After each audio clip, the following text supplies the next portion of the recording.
halfway decent day out today, except for the wind. Thought I'd take advantage of it and do a quick video on the plow that I got for the Challenger. The plow is made by, well, it's a Denali plow, and this is just a 66-inch plow,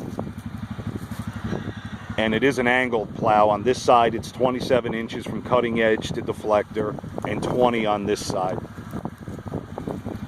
The cutting edge bolts on with shoulder bolts, so you don't have to hold anything down on the back side when you tighten the nuts up, and it is reversible, so you can flip it when the one edge wears out. The deflector is just a piece of rubber. It's actually a half decent piece of rubber though, and it comes with this strip to keep it from wavy appearances and stuff like that. Same thing, the bolts are shouldered with a square shoulder on them, and all the nuts are nylon lock nuts, so putting that together is pretty quick. The plow came in a couple of boxes, and I've been a mechanic for a long time, so it probably took me not quite an hour to put everything together, mount it, and the way it is now that you see it. There is, on the bottom of the machine, if you can see this skid plate with these brass washers that are holding it on, it's a piece of plastic, and you have to take that off to mount the mount onto the frame.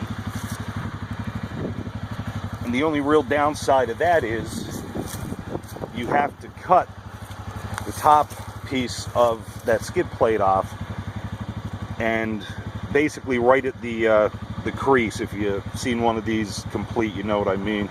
I started with a pair of shears, but that wasn't coming out to my liking, so I scored it with a razor knife and then bent it and followed that line and just cut it that way, and that worked a lot better. But I'm going to save this piece because I can put it back on if I never need the plow, because I'm anal like that. But yeah, it comes in several boxes.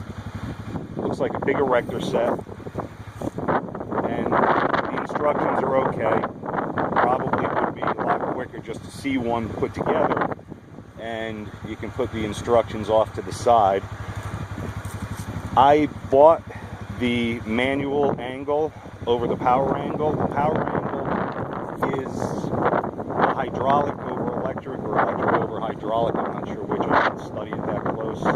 Little unit that has a couple of additional brackets that bolt here and back here, and that unit would sit right about here. Another wire would come to with yet another switch, and that would spin this plow. But that was an $800 option, and I'm not that old yet where I need to flip switches to get things done. So I bought the manual angle, and it actually works pretty good. It's pretty tight. The plow's not all loose and rattly in here. But what you do is you, they say you step on this lever here, but I hate stepping on things that are painted.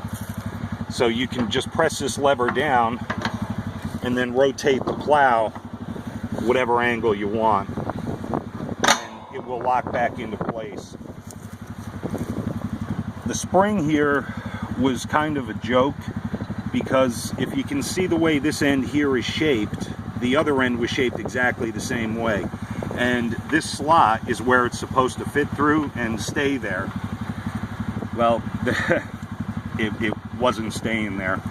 So basically all I did is I took just a 1/4-inch nut, I put it around the spring on the inside, then I closed that spring off, obviously after the spring was through that slot there.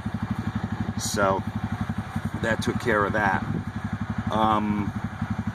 Other than that, it was pretty cut and dry to put together. I don't really have any complaints with the plow whatsoever, other than the feet here. They should be a little bit longer. They don't quite stick down far enough to be of much use. But it's pretty stout.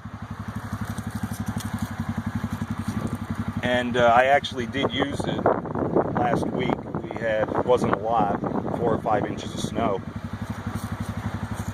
But the machine handled it well, and the plow worked well. And my driveway is, that's part of it. And then it goes uphill probably another 300 feet. So it's a lot of uphill plowing.